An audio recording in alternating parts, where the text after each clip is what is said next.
We're listening to an enchanting rhythm there on a song called Kaikura. It's the title cut from an album of 2013 of the same name.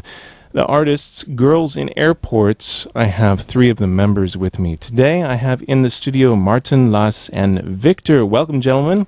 Thanks. Thank you. Yeah, thanks so much for coming down, and we'll get to know you a little more, but I was just listening to that rhythm there and actually chatting with the percussionist Victor while we were listening to that about some of the rhythms. It has a wonderful pulse. It really draws me in. What can you tell me about this rhythm? What instruments are you playing? I'm playing this small metal castanets, you could say, called karakap from Morocco. Okay, so he's playing a metal castanet and a rhythm from Morocco. It's sort of like a backward swing. We play a lot of swing here on the radio, so I really found that quite captivating.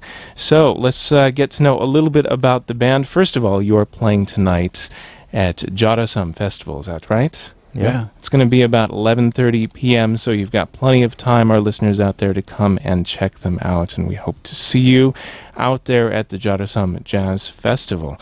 So, is this your first time to Korea, Martin? Yeah, it is. We've been to the East before, sometimes like China, and but yeah, it's the first time South Korea. Okay, and how are you finding it? People are friendly, I hope? In particular, yeah, people are friendly. I would say that's really remarkable. The way that people sort of just help you when you get lost, and it seems people are really kind here. Even though it's a really busy city, it seems like people have the time to be really kind to each other. Very busy. One time I was on a subway station, very busy and very kind, and someone took me. I was on the wrong platform, and they took me from one platform up the stairs, down the stairs, and showed me where I needed to be because they could tell I was looking kind of lost. So yeah, and it happened to me yesterday. The same thing. Yeah, yeah. People here definitely very helpful and very giving as well.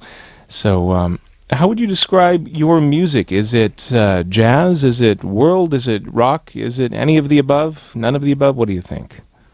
I guess it's a mix of what we think is inspiring, and we all of us played a lot of jazz music, and then at the same time been very inspired by folklore music from Morocco and China and Brazil and of course Scandinavia. Okay, so I guess it's a mix of everything. Mix of everything, and definitely, especially on that track, the folkloric sound. We'll get some other sounds coming in, actually. We've got 3 songs we're going to hear of yours today, and I checked them out earlier. Each one very different.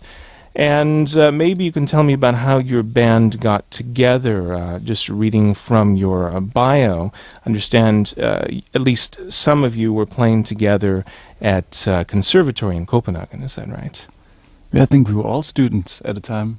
We're all finished now, but we were studying at this music conservatory in Copenhagen. And that's where we met. I was in fact living in an apartment with the piano player Matthias, and so we were all sort of friends and just decided to play together one day. Okay, and how was that? You described it as at the time. It makes me think about my college days. Was it a good time? Was that a good time? You think so? Yeah, it was a good time. Yeah, it was a good time for me. So sometimes I think about it, and wow, where did it go? It goes by so fast. I wish I'd spent a few more years, decades there, and that was great. But that was great too, as well.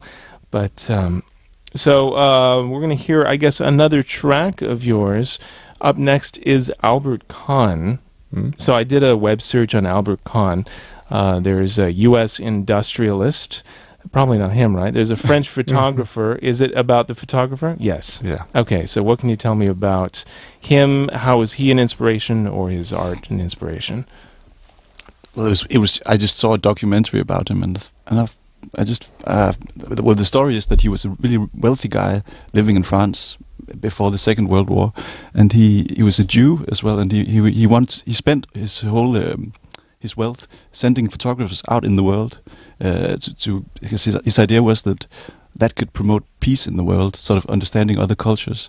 So that's and I think that has some kind of relevance to what we do, sort of to be open towards whatever there's out there. That's really beautiful. Thank you. Okay, let's go ahead and listen to that. This is Girls in Airports, Albert Kahn.